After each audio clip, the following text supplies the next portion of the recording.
Halo semuanya, perkenalkan nama saya Gemas Yoda. Kali ini saya akan melakukan penjelasan ulang mengenai analisis industri perancangan startup yang saya pilih, yaitu NutriPlant Indonesia, yang bergerak pada industri healthy food dan personalized nutrition. Nah, saya memilih industri ini karena beberapa tahun terakhir kesadaran masyarakat Indonesia terhadap pola hidup sehat terus meningkat.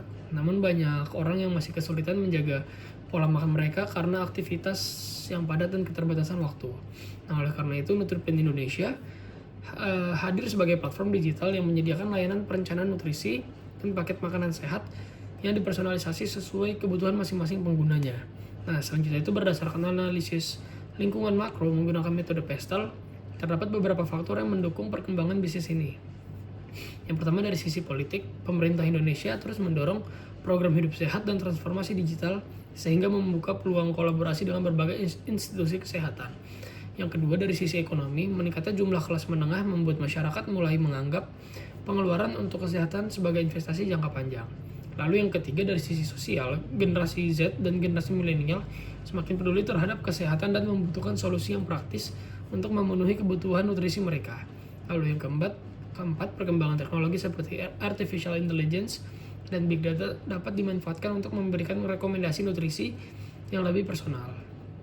Lalu kemudian dari sisi lingkungan dan hukum, perusahaan perlu menggunakan kemasan ramah lingkungan, serta mematuhi regulasi terkait keamanan pangan, sertifikasi halal, dan perlindungan data pribadi. Selanjutnya, saya melakukan analisis menggunakan Porter 5 Forces. Hasilnya itu menunjukkan bahwa industri ini memiliki peluang yang cukup besar, tetapi tingkat persaingannya juga tinggi. Ancaman terbesar berasal dari tingginya daya tawar konsumen, banyaknya produk pengganti, serta persaingan antar kompetitor yang semakin ketat. Nah, karena NutriPlant Indonesia harus memiliki diferensiasi yang jelas, yaitu melalui personalisasi, layanan, dan pemanfaatan teknologi digital. Nah, pada analisis pasar menggunakan TAM, SAM, dan SOM diperoleh hasil bahwa pasar potensial di Indonesia mencapai 197,5 juta orang, kemudian target pasar yang realistis pada 5 kota besar mencapai 10 juta orang, dan target pelanggan yang ingin dicapai selama 5 tahun pertama adalah 25.000 pelanggan. Nah, selain itu, saya juga menganalisis beberapa kompetitor seperti Yellow Fit Kitchen, Gori Gourmet, Fitco, dan Sayurbox. Sebagian besar kompetitor sudah memiliki pasar yang kuat, tetapi belum berfokus pada personalisasi nutrisi secara mendalam. Nah, keunggulan utama NutriPlant Indonesia adalah menggabungkan teknologi digital dengan layanan nutrisi yang dipersonalisasi sehingga mampu memberikan pengalaman yang lebih sesuai dengan kebutuhan setiap pengguna. Nah, selanjutnya melalui analisis VRIO ditemukan bahwa sistem personalisasi nutrisi berbasis data pelanggan dan citra merek yang berfokus pada kesehatan dapat menjadi keunggulan kompetitif yang berkelanjutan.